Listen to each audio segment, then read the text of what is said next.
All right, everybody, we're back. And I just want to talk a little bit about last couple of issues here dealing with ethical issues in investigation, interrogation, and custody. Um, and obviously, the moral issue associated with that. Issues may arise when investigating incidents that suggest crime has been committed and where persons are suspected of criminal misconduct.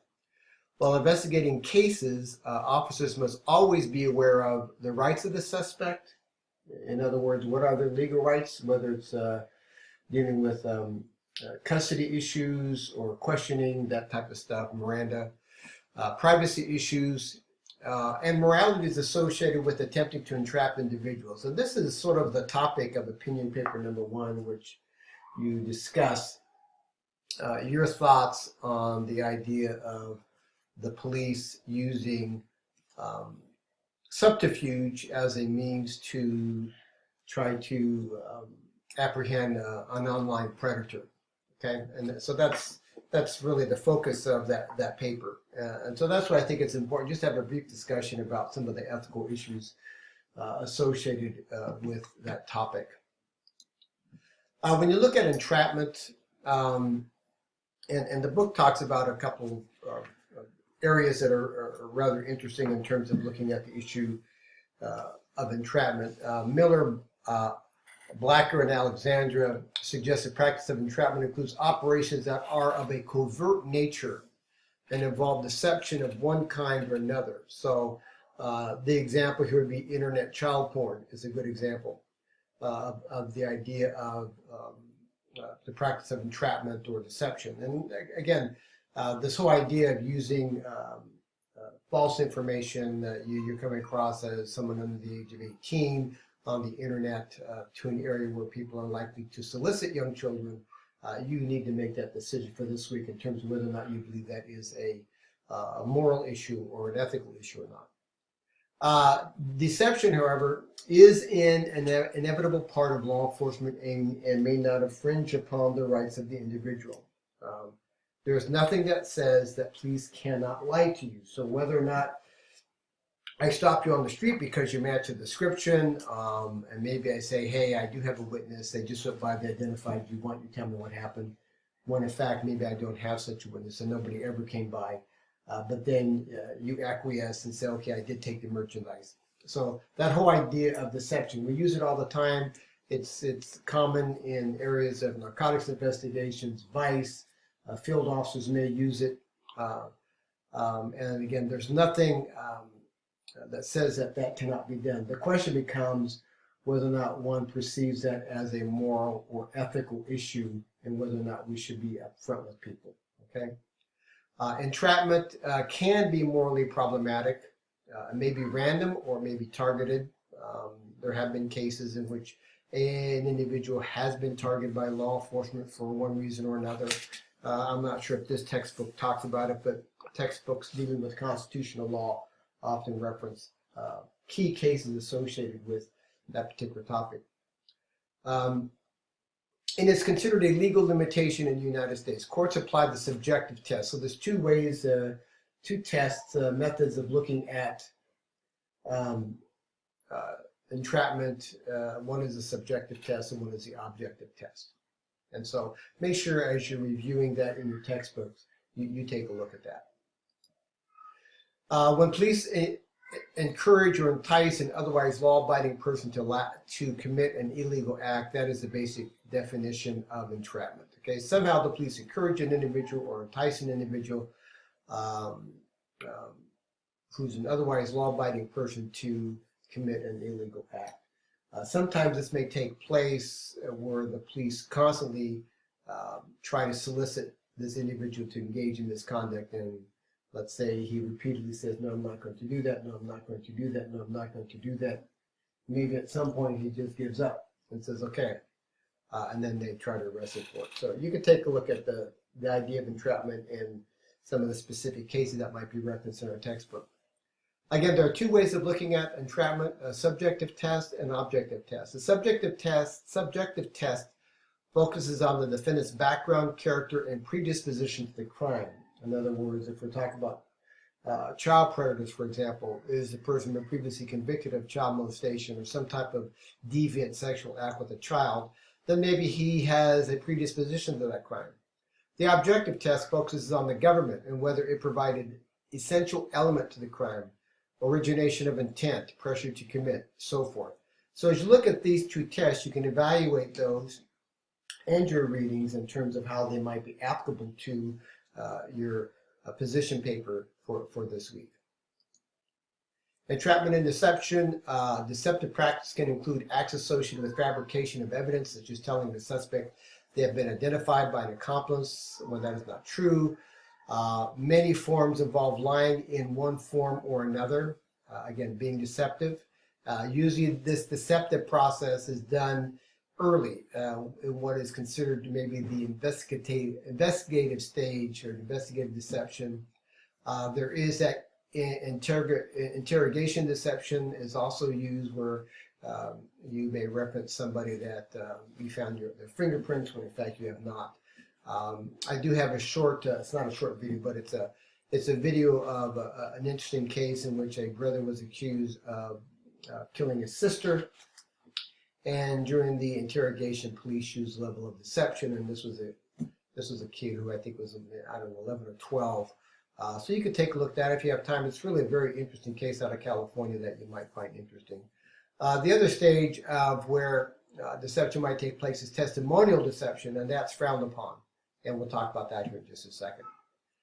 Acceptability varies according to the stage reached in the criminal justice process. So in the investigative stage, it's common. Police, whether you're talking to somebody in the field that you think may be involved in a crime, you're an investigator trying to get someone to admit to committing a crime.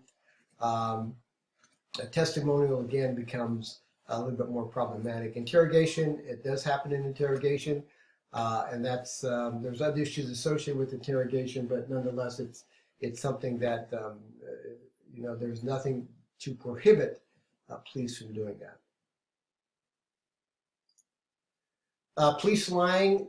Parker and Carter in 1995 offer a typology of police lying. So they talk about accepted lies, for example, undercover operations. You're working prostitutes or you're working narcotics, in which you commonly do lie. You're not going to tell people if they say, "Are you the police?" You don't have to say, "Yes, I am." So you always, you know, those are accepted lies. That's considered necessary in order to reach the goal of you know, arresting somebody for selling drugs or prostitutes or something like that. Tolerated lies are sort of a necessary evil that some textbooks refer to as nuisance work. It's a necessary evil in the sense that, you know, if you're dealing with certain situations out in the field, sometimes you feel the need that, you know, it's a lie. So, for example, nuisance work. Maybe I get a call that some lady says that, hey, somebody stole a flower pot off my front porch. And you tell her that, okay, you know, I'm going to scour the neighborhood and I'm going to check people's porches and see if I can find it. But if I can't find it, I'll you know, I'll give you some extra patrol. I'll keep an eye on your neighborhood. And I get in my car and I leave. I don't drive around to see if I can find a potted plant on somebody's front porch. And I really don't give them much extra patrol. So that might be a tolerated lie.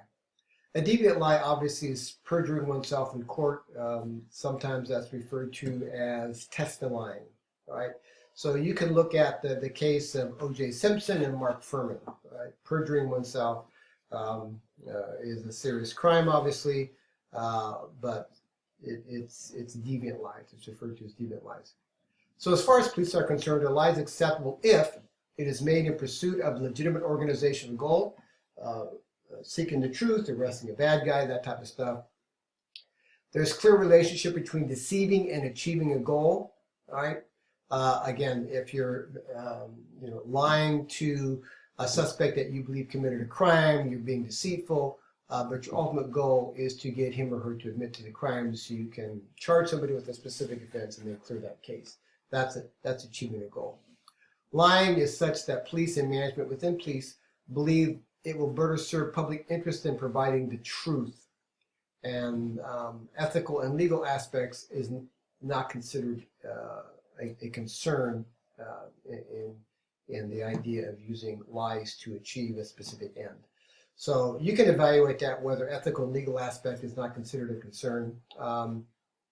That's just what police believe. It is acceptable if it isn't an issue, right? It's just part of what police work is all about. So you can take a look at that and maybe even delve into that more in your little paper. Police lying, again, so far as police are concerned, a lie is tolerated if they are necessary evils. The police will admit a lie when confronted. So if we have been deceptive, we tell them we've been deceptive. So if you're a police detective taking a stand and they say, Officer Jones, is it true that you told my defendant that you had his fingerprints when in fact you did not? You can say, yes, that's correct. I told him that. Okay. Tolerated interrogation, police are even trained to lie. So there are interrogation techniques used, tricks of the trade, so to speak, and how police can use deception as a means to further the goal of achieving the organizational outcome. So far as police are concerned, a lie is deviant if they violate police regulations as well as the law. So specifically, if you have regulations telling police officers when they need to be forthcoming. So for example, we often have regulations regarding lying during internal affairs investigations. We expect our employees to be truthful. A major example here is police perjuring themselves and giving evidence in court, sometimes referred to as testifying. Again, we talked about the Mark Furman example. Here you could take a look at some of the chapter summaries. The book talks about noble cause, so you could take a look at that idea. Finally, just some real quick thoughts on whether or not you think there's racism, racial discrimination in the criminal justice system. What most research has found is that although some discrimination does exist, it is not systematic or is not systemic within the whole criminal justice system. Many of the studies that are pointed out in the textbook examine major decision points within the system to identify presence or absence of discrimination. Here is where some researchers contend that it is inaccurate to argue discrimination is not systemic. But most of the research says that it is not systemic within the criminal justice system, although there are points within the criminal justice system where discrimination may in fact be a concern. Explanations of racial discrimination in the criminal justice system. Maurer cites some specific examples, and if you take a look at the history of drug policy in America, you'll see where it has often been used as a means of discrimination. So you could take a look at that. It's some interesting reading for you. But it is an example of where this racial discrimination has taken place within the criminal justice system. One of the more recent things that have come to play is the issue of bail. Not so much that it's discriminatory against a particular race, but it may be discriminatory against a particular group of people. In other words, those people who do not have the means with which to post bond or bail. So again, here the courts again have significant latitude and discretion in terms of whether or not they're going to grant bail or whether or not somebody's going to be released under own recognizance. The issue now in California, for example, there has been much talk about reevaluating bail and whether or not bail is discriminatory against the poor. Because they obviously don't have the means to post money, whereas a person that is more affluent has the means to post bail, or at least has some collateral that can assist in bail. So consider that, whether or not you think bail is discriminatory, and whether or not we need to come up with a different system. Maybe bail needs to be relative to one's income, something along those lines. Others argue that there are plenty of checks and balances within the criminal justice system for bail. In other words, judges have significant latitude in how they can apply discretion in offering bail for individuals. So again, we go back to that discretionary issue. And then here's a brief summary of Chapter 4. Okay. Well, I hope this helps you in terms of the entrapment and what that's all about as you work on this week's assignment. All right. Have a blessed week, and I'll talk to you soon. Thank you.